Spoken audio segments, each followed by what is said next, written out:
Prenons Bible dans le livre d'Ésaïe 29. Jérémie 29, autant pour moi, excusez-moi.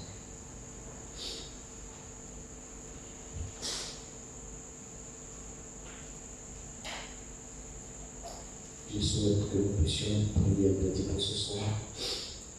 La grâce du Seigneur. Prenons Jérémie 29. Verset 7.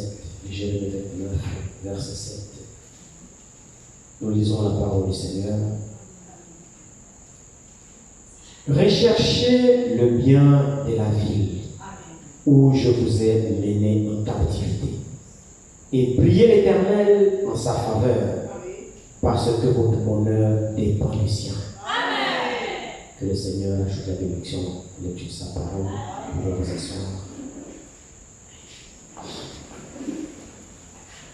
Que Dieu vous bénisse tous. Amen. Je vous remercie encore pour vos prières. On peut le constater, mercredi, je ne pouvais pas être parmi vous. C'était assez très compliqué. Et même là, c'est encore un peu compliqué, mais le Seigneur est au contrôle. Merci pour vos prières, merci pour mon frère Z qui m'a fait parvenir les médicaments. Ma femme m'a apporté cela. Que Dieu te bénisse richement, mon frère. Merci encore pour tout ce que vous faites. Nous sommes sans ignorer que nous sommes en période électorale dans notre pays. Nous ne sommes pas en marge de la société. Nous ne vivons pas en forêt. Nous ne vivons pas dans un pays où il n'est pas dirigé, où il n'y a pas l'actualité. Nous sommes dans un pays où il y a des institutions, qui ont des lois, qui fonctionnent et qui existent. Amen.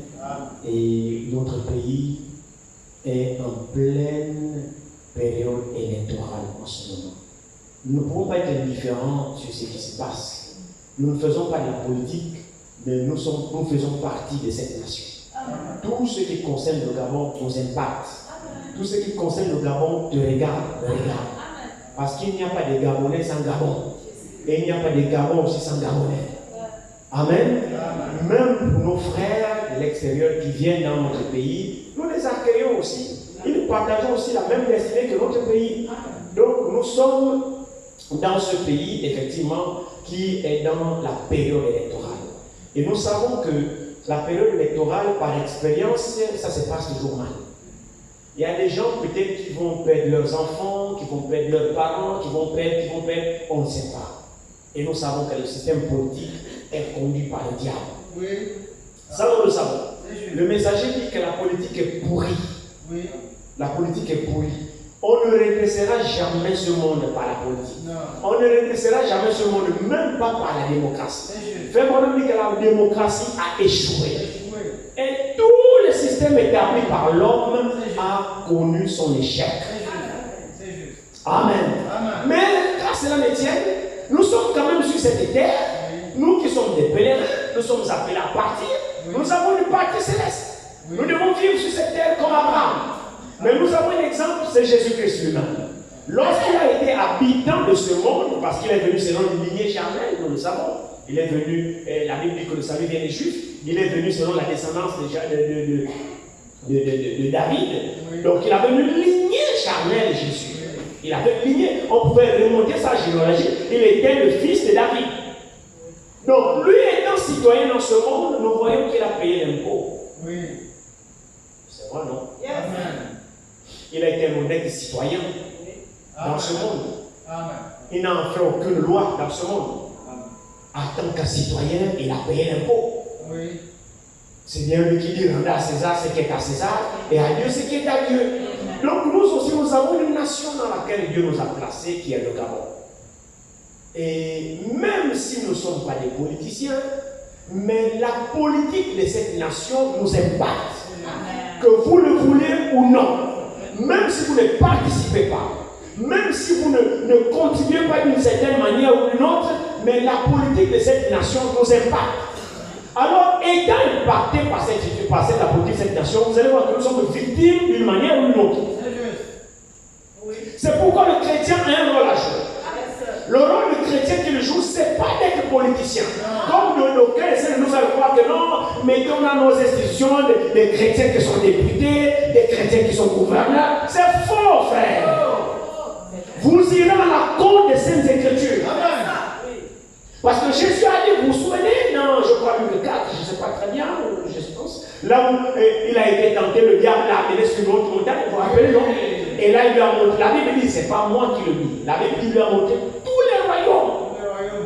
C'est juste. Sauf lequel? Ouais. Il lui a montré tous les royaumes. Et il lui a fait une proposition en échange. Il dit, prosterne-toi, tu m'adores et je te les donne. Jésus a dit non. Pourquoi je me prosterne pour t'adorer? Je sais que je suis héritier de tout ça. Amen. Alléluia. Il est héritier de tout ça. Pourquoi il va pour un temps soit peu de diable? Il n'est même pas pour peut-être que pour un temps. Parce que Jésus sera le véritable roi. Amen. Le royaume du millénium. Le diable sera lié, il va être jeté au feu et Jésus va récupérer sa propriété. C'est à lui la terre. Il va régner comme un roi pendant 1000 ans avec toi et avec moi. Donc il y a des questions, les fausses présentations que le diable lui présente, prosterne-toi, tu m'adores, non. Mais pour l'instant, le système de ce monde est dirigé par le diable. Donc tous les gouvernants sont dirigés par le diable. Leur politique est inspirée par le diable. Leur système vient du diable. C'est la corruption. C'est le mensonge. C'est la tromperie. C'est l'escroquerie. Tout ce qui va avec. Alors, dans quel régime, toi, chrétien, tu vas adhérer et redresser? Tu ne peux pas. Le messager dit, le président le plus correct que les États-Unis aient jamais eu, c'était Abraham Lincoln. Il dit, c'était le président le plus correct, c'était un chrétien que les États-Unis ont eu. Il dit, vous pouvez prendre des Abraham Lincoln, vous les mettez dans chaque institution. Vous pouvez tous les Abraham Lincoln, vous les mettez députés. Vous pouvez les Abraham Lincoln, vous les mettez président. Vous pouvez les Abraham Lincoln, vous les mettez gouverneur. Vous échouerez. Vous échouerez. Pourquoi? Parce que ce monde n'est pas à nous. Mais comme nous sommes encore des pèlerins dans ce monde et sur cette terre, nous avons un rôle à jouer. Vous voyez ce que l'Écriture dit ici, il s'agit de quoi? Il s'agit du peuple d'Israël qui avait été déporté à Babylone. Ils n'étaient pas dans leur nation. Ils étaient déportés à Babylone suite à leur désobéissance. Leur territoire, c'était la terre des Canaan. La terre que Dieu leur a donnée en héritage par rapport à la promesse qu'il avait faite à Abraham. L'homme selon la foi. Et Dieu a donné en héritage cette terre de pour ses descendants après lui. Et quand Israël est rentré en possession de leur territoire, comme l'écriture que nous avons lu dans le texte d'introduction, vous vous souvenez dans Deutéronome 8. Que si vous obéirez à mes voix, ainsi de suite, ainsi de suite, ainsi de suite, je vous bénirai, ainsi de suite. Mais si vous désobéissez, je vous livrerai. On a lu ça dans Deutéronome 8. Alors Israël, en possession de leur territoire, a désobéi au commandement de l'Éternel. Et ce que Dieu a dit, suite à la désobéissance, leur est arrivé. C'était de les disperser. Dieu a dit, je vous disperserai, je vous chasserai de ce pays. Parce que je ne vous ai pas fait venir ici pour que vous continuiez à être rebelles. Mais si vous avez la rébellion sur cette terre que je vous ai donnée, je vous disperserai. Et Israël a été dispersé.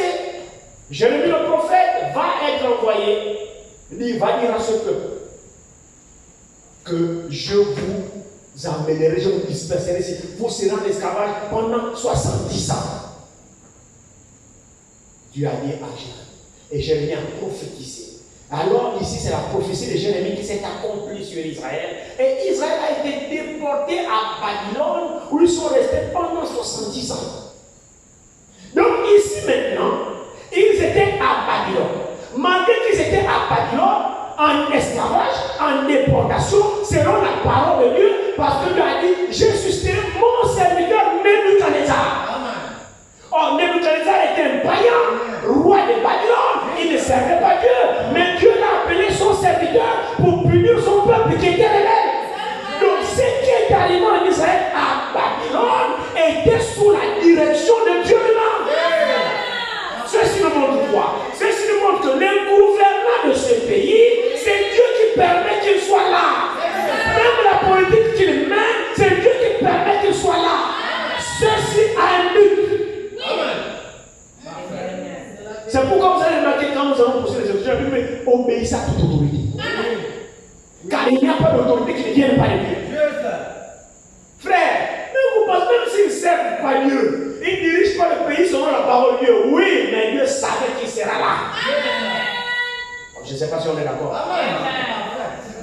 Je répète, même s'il ne dirige pas le pays selon la parole, même si lui ne fait pas ce que Dieu veut, n'empêche que Dieu savait qu'il devait être là. Et si Dieu ne voulait pas qu'il soit là, il a le moyen de l'enlever là. Et si Dieu permet qu'il soit là et fait ce qu'il fait, c'est pour le but.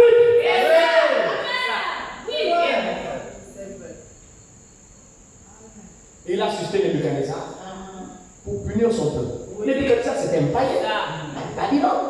Et il a envoyé Israël là-bas, la tribu de Juda. Ils sont allés pendant 70 ans. Et là-bas, Jérémie reçoit une prophétie. Donc l'Écriture écrit la lettre là-bas. À mon peuple qui est en esclavage à Babylone. La parole sort à Juda. Il vient envoyer les lettres à Babylone. Il y a mon peuple qui est là-bas. C'est moi qui vous ai envoyé. Suite à votre désobéissance. Mais je ne vous ai pas oublié. Mais pendant que vous y êtes, priez pour la paix dans la ville où vous êtes là-bas. Alléluia. C'est juste. Dieu est bon, frère. Amen. Je crois. Regardez très bien ici.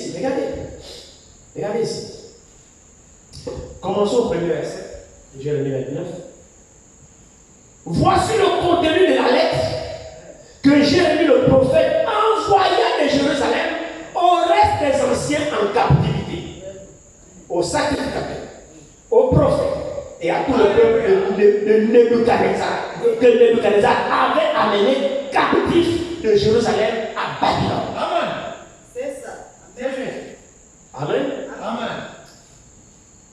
Après que le roi Jéconian, la reine des eunuques et les chefs de Juda et de Jérusalem, les charpentiers et les serruriers furent sortis de Jérusalem, il la remit à Éléazar, fils de Shaphan, et à Gemaria, fils de Ilkija, envoyé à Babylone par Sédécias, roi de Juda, auprès de Nebuchadnezzar, roi de Babylone. Elle était ainsi conçue. Juste. Ainsi parle l'Éternel des armées, le Dieu d'Israël, à tous les captifs que j'ai emmenés à Jérusalem, de Jérusalem à Babylone. Oui. Bâtissez des maisons Amen. et habitez-les. Plantez des jardins et mangez-en les fruits. Prenez des femmes et engendrez des fils et des filles. Prenez des femmes pour vos fils et donnez des maris à vos filles, afin qu'elles enfantent des fils et des filles. Multipliez là où vous êtes et ne diminuez pas. Amen. C'est bizarre. Alléluia. En esclavage. Il dit non, vivez. Mariez-vous là-bas. Moi j'ai dit 70 ans, c'est pas demain. Donc vivez, mariez-vous, multipliez, ne diminuez pas. Moi-même j'ai un plan. Amen. Je sais ce que je ferai de vous. Juste. J'ai fixé les dates Amen. que je vous ramènerai. Juste. Mais pendant ce temps, vivez. C'est moi qui vous ai envoyé là-bas. Juste. Je ne sais pas s'il t'a envoyé au Gabon. Amen. C'est l'église avec moi. Amen. C'est pas si c'est lui qui t'a envoyé au Gabon. C'est un morceau de terre appelé Gabon. Oui. Très bien. Écoutez, maintenant verset 7. Il dit, recherchez le bien de la ville où je vous ai mené en captivité. Là, ce n'est pas Israël. Donc Babylone. Oui. Donc là, c'est le Gabon. Là, c'est Libreville. Toi, tu as Libreville. Toi, tu es au Gabon. Recherche la paix du Gabon. Recherche la paix de Libreville où Dieu t'a envoyé. Tu n'es pas venu sur cette terre de toi-même. C'est Dieu qui t'a envoyé sur cette terre appelée Gabon. Alors pendant ton pèlerinage au Gabon, cherche la paix du Gabon. Jusqu'à ce que Dieu a marqué le temps qu'il viendra te prendre du Gabon pour te ramener dans ton territoire. Mais pendant que tu y es, prie pour le bien du Gabon parce que ton bien à toi en dépend. Frère, si à la guerre ça pète, là tu vas encaisser les balles. Vrai ou faux? Si ça ne va pas là, tu ne vas pas t'en tirer. On va t'enterrer. Alors pour ta survie, prie. Oui. Seigneur, je suis encore au Gabon. C'est ça. Fais que tout soit bien. Amen. Plus c'est bien, plus toi aussi tu es bien. Et tu es bien pourquoi? Venir à l'église en paix, adorer en paix, louer en paix, aller au travail en paix. Tu vois que tu profites. Même si lui ne prie pas ton Dieu, ce n'est pas ton problème. La paix te profite toi. Donc le chrétien a un rôle, non pas pour participer à la corruption, mais pour prier pour le pays dans lequel tu es. Parce que si le pays est paisible, je bénéficie de cette paix. Alléluia. Si à la guerre, vous pensez qu'on peut être ici? Non. Dieu a tout prévu dans sa vie. Amen. Recherchez le bien de la ville où je vous ai mené en captivité et priez l'Éternel en faveur, en sa faveur, parce que votre bonheur dépend du sien. Oui. Amen. Parfait. Nous avons les autorités qui dirigent le pays et toute autorité vient de Dieu. Amen. C'est vrai, non? Amen. À ce niveau, allons-y dans 2 Timothée. Prenons 2 Timothée, qui nous parle bien de ça. Prenons d'abord Romains 13. Prenons d'abord Romains 13.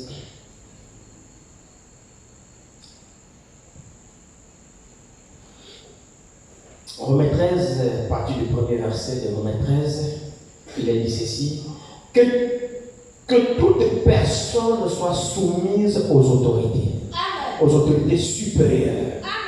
Car il n'y a pas d'autorités qui ne viennent de Dieu. Et les autorités qui existent ont été instituées de Dieu.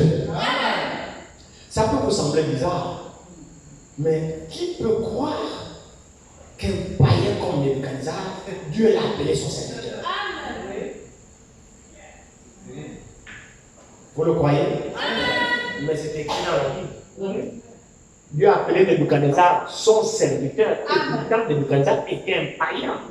En quoi était-il serviteur de Dieu? C'était pour accomplir la prophétie. Amen. Amen.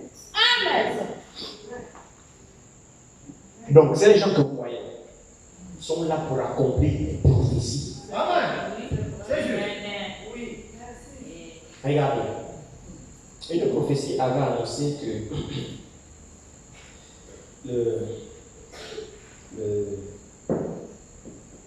le Seigneur naîtrait à Bethléem, de Juda.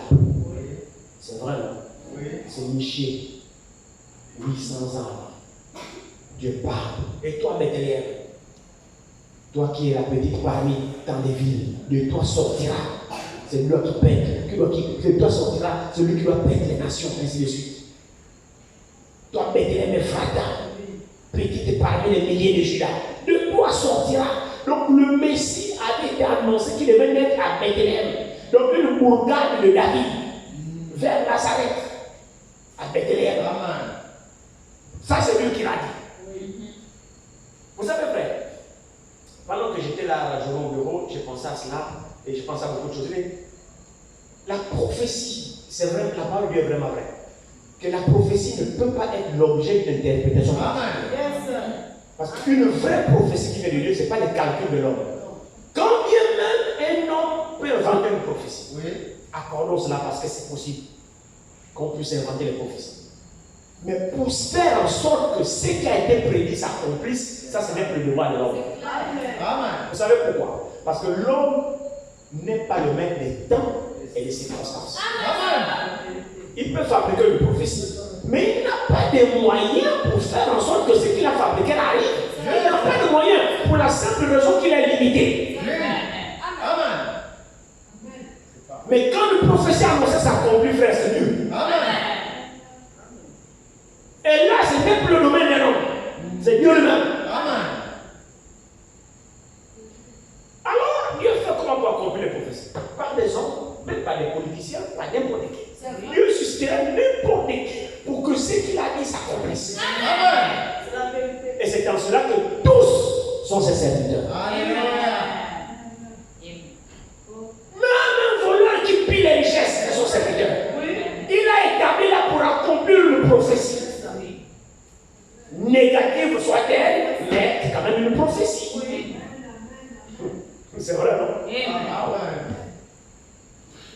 Alors, au temps de l'accouchement, là je suis dans Luc, la Bible dit que Dieu a amené, il y a eu un roi qui est venu, Hérode. Et là, bizarrement, il reçoit une inspiration de décréter un recensement. Et là, du recensement, il reçoit une inspiration que bon, chacun doit aller dans sa ville natale pour se faire recenser. C'est ça. Lui, il pensait que l'inspiration venait de lui. Non, ça ne venait pas de lui. Non. Mais ça venait de Dieu. Parce que Marie était déjà à son terme. Et il fallait qu'elle accouche. Or, elle était loin de Bethléem. Il est hors de question que la prophétie échoue. Lui a annoncé que le Messie n'est à Bethléem. Alors, comment va-t-il faire pour que Marie soit à Bethléem et qu'elle accouche? Alors, il a pris qu'il a amené au pouvoir un politicien qui va donner un décret, qui va obliger à Marie d'aller avec Joseph dans sa ville. C'était qui? Un politicien. Alléluia. Même s'il ne servait pas Dieu, mais là, c'est Dieu qui l'a placé pour accomplir une prophétie. Alors obéissez et soumettez vos autorités. Parce que Paul dit il n'y en a pas une qui ne vienne pas de Dieu. Amen. Ils sont là pour un but. Un chrétien équilibré est conduit par le Saint-Esprit. Ici, on était dans Romains, je pense. Que toute personne soit soumise aux autorités supérieures, car il n'y a pas d'autorités qui ne viennent de Dieu. Et les autorités qui existent ont été instituées de Dieu. C'est pourquoi celui qui s'oppose à l'autorité résiste à l'ordre que Dieu a établi. Et ceux qui résistent attireront une condamnation sur eux-mêmes.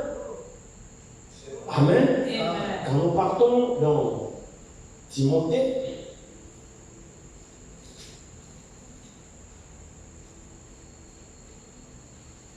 Timothée,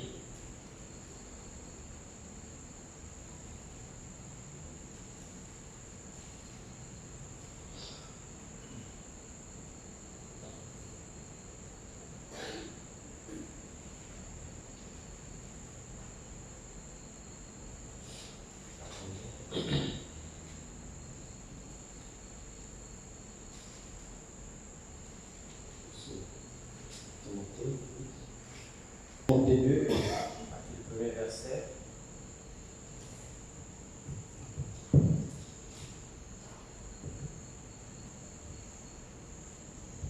Timothée 2, à partir du premier verset, l'Écriture dit ceci. J'exhorte donc, c'est l'exhortation que l'apôtre Paul adresse à Timothée, qui est son compagnon de. J'exhorte donc, avant toute chose. C'est ça? Oui. J'exhorte donc avant toute chose à faire des prières, des supplications, des requêtes, des actions de grâce pour tous les hommes. Amen. Amen. Amen. Pour les rois Oui. et pour tous ceux qui sont élevés en dignité, Amen. afin que nous menions une vie paisible et tranquille Amen. en toute piété et honnêteté. Amen. Alléluia. Voici la volonté de Dieu. Nous devons prier pour ces gens-là. Nous savons et nous sommes conscients que nous ne redresserons jamais ce monde. Nous savons et nous sommes conscients que nous ne convertirons jamais ce monde. Le monde. Alors nous avons un devoir de prier pour ceux qui nous dirigent. Amen. Pour ceux qui nous dirigent, afin que leur politique nous soit favorable. Favorable pas pour demeurer dans ce monde, non. Mais favorable pour que nous fassions la prière, Amen. que nous accélérons notre préparation. Alléluia. Parce que nous savons que ce monde ne nous appartient pas, nous sommes appelés à partir sacré. Je ne voudrais pas vraiment personnifier ce message rien que pour le Gabon, mais puisque nous sommes dans le contexte du Gabon, reconnaissons quand même qu'il y a une grâce particulière que Dieu a faite à ce pays. Amen. Ça c'est vrai. Nous ne devons pas être ingrats. Reconnaissons qu'il y a une grâce particulière que Dieu a faite à ce pays. Mais est-ce que nous réalisons cette grâce? Mais c'est pour que nous puissions vaquer à la prière.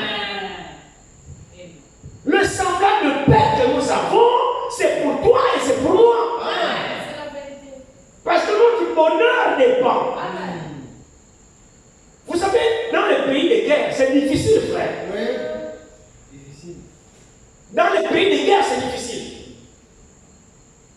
J'avais lu un article récemment là où le coupeur de route a assassiné un pasteur. Il revenait du culte, il rentrait, on l'a attrapé, on l'a assassiné au Congo. Frère, nous découvrons que nous devons prier pour la nation. Amen. Nous devons prier pour nos gouvernants. Que Seigneur, que le pays soit calme. Amen. Qu'il mène des politiques qui nous soient favorables, qui nous permettent effectivement d'accélérer notre préparation. Amen. Et profitons de cette paix parce qu'elle ne va pas durer longtemps. Oui, c'est juste. Profitons de cette paix pour réellement nous consacrer, Amen. pour réellement nous rapprocher de notre Dieu. Amen.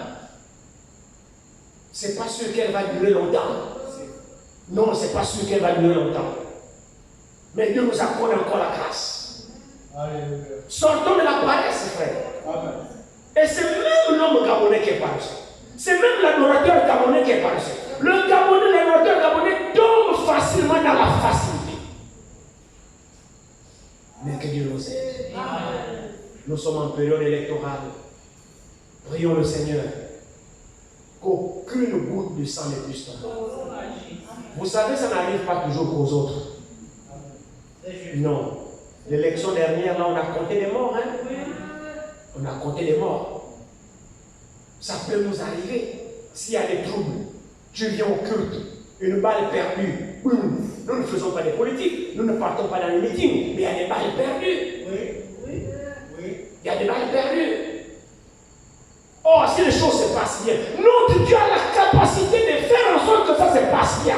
Si nous prions, parce qu'il nous a demandé de prier pour la ville dans laquelle nous sommes. Amen. Donc ça, c'est le devoir du croyant et du chrétien. Ça, ce n'est pas faire la politique, mais c'est se soumettre à la parole. Si nous prions, Dieu nous exaucera. Parce que c'est lui qui nous a demandé de prier pour qu'il y ait la paix dans le pays, qu'il y ait la paix dans la ville, que les choses se passent bien. Parce que notre bonheur dépend du bonheur du pays dans lequel nous sommes. Notre tranquillité dépend de la tranquillité dans laquelle le pays dans lequel nous sommes dépend. Donc vous voyez que Dieu nous a donné une patrie. Dieu a fait en sorte que nous sommes dans cette portion de terre appelée Gabon. Nous avons un rôle à jouer. Amen. C'est de prier pour cette nation. Amen. C'est biblique. Et c'est scripturaire. Sinon, comment, frère, là c'est pas prier pour Israël. Comment Dieu va demander de prier pour Babylone?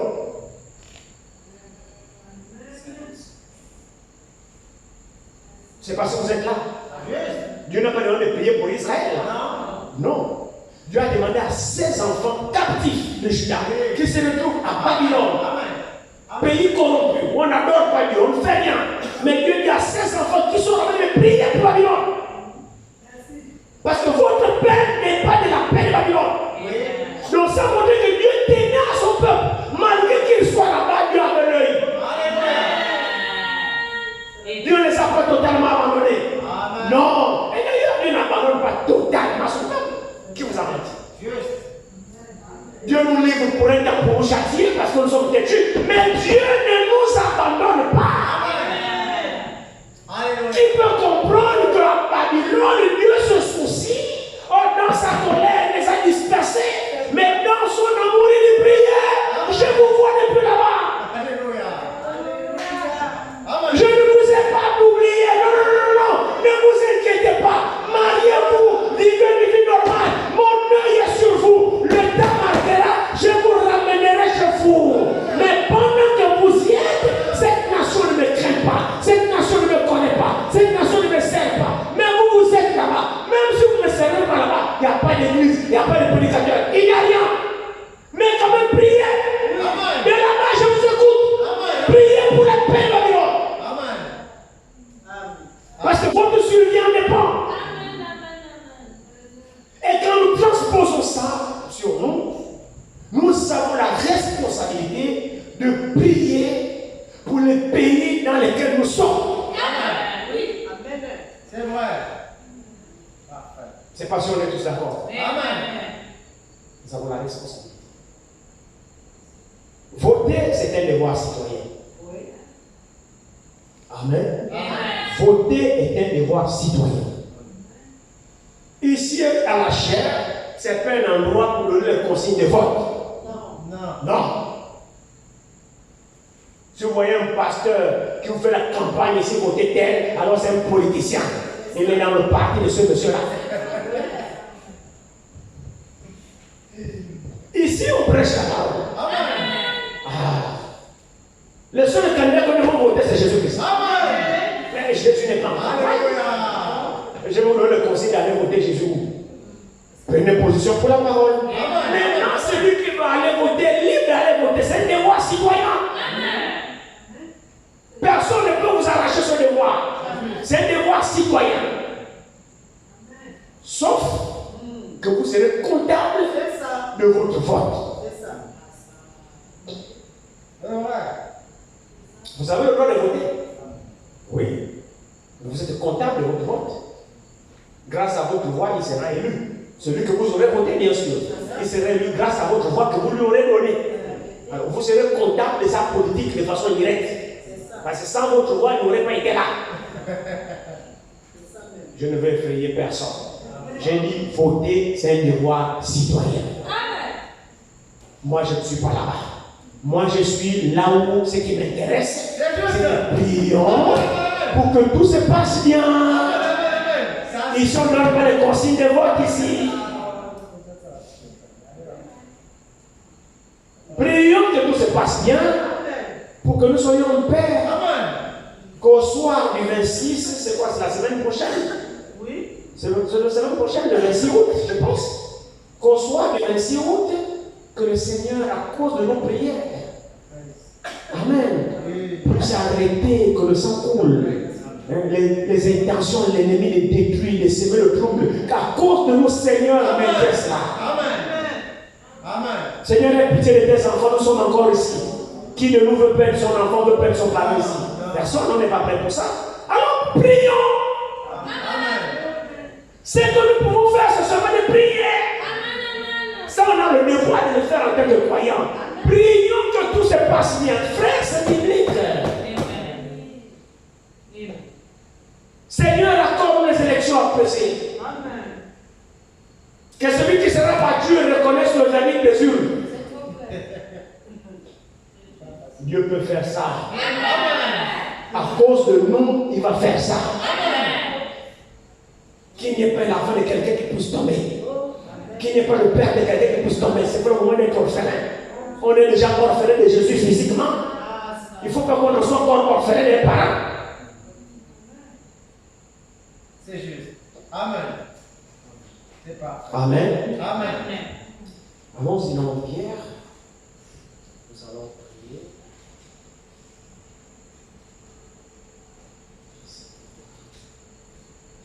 Pierre nous dit,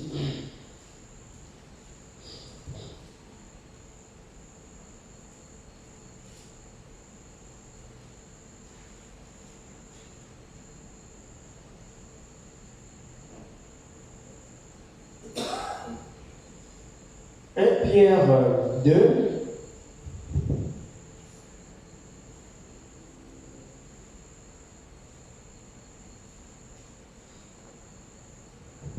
Pierre 2 nous dit, verset 13 de Pierre 2, il dit, soyez soumis à cause du Seigneur à toute autorité établie parmi les hommes, soit au roi comme souverain, soit au gouverneur comme envoyé par lui pour punir les malfaiteurs et pour approuver les gens de bien. Amen. Je vais relire cela, d'accord? Soyez soumis à cause du Seigneur à toute autorité établie parmi les hommes, soit au roi comme souverain, soit au gouverneur comme envoyé par lui pour punir les malfaiteurs et pour approuver les gens de bien. Amen. Amen.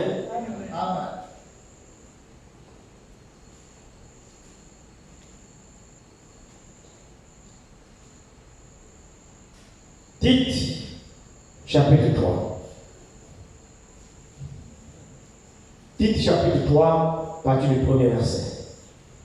Rappelle-leur d'être soumis aux magistrats et aux autorités, d'obéir, d'être prêts à toute bonne œuvre, de ne médire de personne, d'être pacifique, modéré, plein de douceur envers tous les hommes.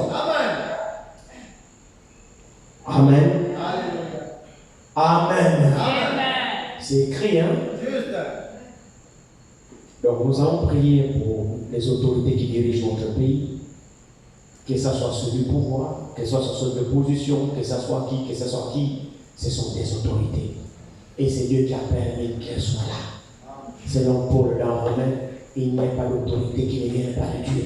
Nous savons que Dieu est capable. S'il ne veut pas que quelqu'un soit là, Dieu peut faire en sorte qu'il ne soit pas là. Même si ce n'est pas fraude, même si ce n'est pas tricherie, même quel moyen qu'il a utilisé d'être là. Frère, c'est Dieu qui a permis qu'il soit là.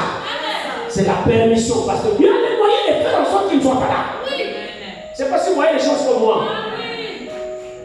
Oh non, c'est pas nous qu'on a voté, non. Frère, peu importe qui on a voté, mais à partir du moment où il est là, Dieu savait qu'il serait là. À moins que l'Église me contredise. Alors si Dieu savait qu'il serait là, alors Dieu a permis qu'il soit là. Dieu a laissé qu'il soit là. C'est la permission. Dieu sait pourquoi. Alors toi, sois soumis. Et puis pour lui. Soyons équilibrés. Amen. Nous allons prier pour notre pays. En ce temps trouble. Et nous voyons ce qui se passe dans les pays africains en ce moment. Le coup d'État à gauche, coup d'État à droite, l'institution à gauche, l'institution à droite. Ces pays-là, ces habitants qui sont là-bas, frères, ne sont pas en paix. Sachons être reconnaissants vers Dieu. C'est vrai. Que Dieu nous accorde la grâce de comprendre ces choses. Et ce n'est pas un mérite, mais c'est la grâce de Dieu. Si nous sommes ce que nous sommes, c'est la grâce de Dieu. Si on est incliné tel que nous l'avons, c'est la grâce de Dieu. Les autres ne sont pas des pires pécheurs que toi et moi. N'allez pas croire ça. Les pays où il y a des troubles, où il n'y a pas la paix, on ne peut pas circuler tranquillement. Les barrages, ceci. Je suis encore là, Haïti. Haïti, je crois. Mais c'est un pays quand même gouvernable. Depuis qu'ils ont assassiné le président haïtien, c'est des bandes de rivales qui dirigent Haïti. Je pense que c'est Haïti. C'est Haïti, frère. C'est grave. Tel quartier, tu ne peux pas arriver. D'autres quartiers, tu ne peux pas arriver. Les policiers sont dépassés. L'armée, il n'y a même plus d'armée. C'est des gangs qui sèment la loi. On a envoyé les renforts. Frère, on tue les gens. C'est grave. Le pays est incontrôlable. Dieu le savait? Oui, il le savait. Et toi, qu'as-tu fait pour bénéficier d'un tel clément? Regardez comment nous sommes tranquilles.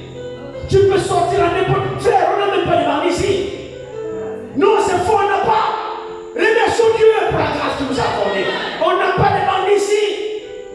Ça vous appelle ça bandit? Oh, on a braqué. Frère, c'est minime, ça c'est pas du braquage. C'est des apprentis braqueurs, ça. C'est des petits qui ont faim. Alors il n'a pas mangé, il t'attrape, il t'arrache dans ton porte-monnaie, il arrache ça. Et son objectif c'est de trouver l'argent de manger. Il a faim. Ça, c'est pas du banditisme. Je vous dis que dans les pays où on te tue. On tue. Nous avons encore la grâce de Dieu dans ce pays. Nous avons encore la grâce. Les enfants peuvent aller à l'école tranquillement. Tu peux sortir, rentrer même à X heures sans problème. Nous avons encore la grâce de Dieu ici. C'est quoi? C'est la main de Dieu. Prions que ça demeure. Et ça, c'est la responsabilité du croyant. Notre rôle, c'est de prier pour le pays dans lequel Dieu nous a envoyés. Parce que notre Père dépend de la paix du pays. Notre tranquillité dépend de la tranquillité du pays. Et le pays, il y a des dirigeants. Que le Seigneur le conduise à ne pas être belliqueux. Amen. À ne pas chercher des problèmes avec le Cameroun, avec les voisins pour la guerre. On ne veut pas de ça. Le Seigneur peut toujours nous garder comme ça. Mais c'est à nous de prier. Ce n'est pas un acquis, c'est une grâce. J'ai comme l'impression que le Gabonais ne réalise pas la bonté de Dieu qui est sur lui. Le Gabonais est gras. C'est vrai. C'est lui qui est paresseux dans l'adoration. C'est lui qui sèche le culte. C'est lui qui vient à l'église de façon facultative. C'est lui. Malgré tout ce que Dieu lui a donné, il n'a même pas une petite reconnaissance envers ce Dieu. Ça, c'est le Gabonais. Laissez-moi un peu parler de mon pays. Faites vraiment parler aussi des États-Unis qui étaient son pays. C'est pas être méchant. Je suis Gabonais. Je connais l'esprit de mon pays. Je suis à même de parler contre l'esprit de mon pays. Le Gabonais, il est ingrat. Le Gabonais n'aime pas Dieu. Le Gabonais n'est pas reconnaissant. Le Gabonais pense qu'il a tous les privilèges du monde. Le Gabonais pense qu'il commande Dieu. C'est le Gabonais, l'église est vide. C'est le Gabonais. Le Gabonais vient à l'église, c'est quand il veut. Il est peinard chez lui. Le Gabonais peut faire sa chaîne de télévision que de venir à l'église. Ça, c'est le Gabonais, c'est mon pays, ça.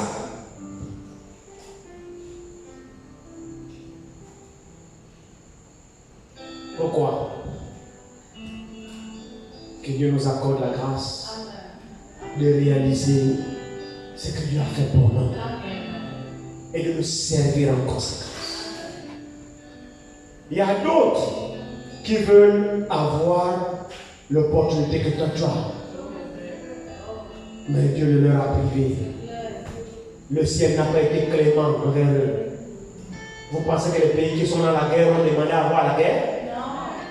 Les pays qui souffrent ont demandé à souffrir. Ils aimeraient aussi être comme vous, frère. C'est vrai. Ces gens-là prient aussi. Ils prient, Seigneur, la paix. Certainement, ils se servent aussi de cette même écriture de Jérémie 29, verset 7. Seigneur, tu as dû prier pour le pays dans lequel vous êtes. Votre bonheur n'est pas, Seigneur, je prie pour qu'il ait pas la guerre ici. Mais encore que c'est la volonté de Dieu qui s'accomplit. Quand il fait, mérite-t-il cela? Non. Toi tu diras, non, moi je suis Gabonais, moi je le mérite. Tu es sûr que tu le mérites? Simplement parce que tu es Gabonais. Et après, qu'est-ce que tu as de différent que le Congolais? Regarde-toi, que tu n'as rien de différent. Alors dans ce sens-là, reconnais les bienfaits de l'Éternel. Reconnais la grâce qui est sur toi. Et prie-Dieu en conséquence. Amen. Que le Seigneur vraiment nous conscientise et qu'il nous aide. Nous allons prier. Que le Seigneur, pendant c'est toujours des moments difficiles, la période électorale, les gens discutent le pouvoir et ils sont souvent animés d'un instinct animal. Comme ils ont soif de pouvoir, personne n'acceptera de perdre. Et vous allez remarquer que l'hypocrisie de ces gens-là, c'est que une fois il a perdu, celui qui n'a pas voulu perdre, ainsi de suite, ou celui qui a gagné, ou j'en sais rien, vice-versa. Vous allez remarquer que quand il conteste les résultats, généralement c'est quoi? Il envoie la foule dans la rue, mais lui-même il n'y va pas. Ses enfants n'y vont pas. Ses parents n'y vont pas. Il sème la révolte. Non, soulevez-moi, on nous a volé dans la rue. Et quand on va tuer quelqu'un, lui, ses enfants sont déjà en France ou ils sont en Italie, lui-même n'est pas là. Généralement, c'est ça. Eux-mêmes ne s'exposent pas. Ils soulèvent la foule. Mais que tout se passe bien. Nous savons que notre Dieu est capable de faire en sorte que les choses se passent bien si nous prions. Parce que notre responsabilité, c'est de prier pour ces dirigeants-là, pour qu'ils ne soient pas animés de la soif de verser le sang. On n'a pas besoin.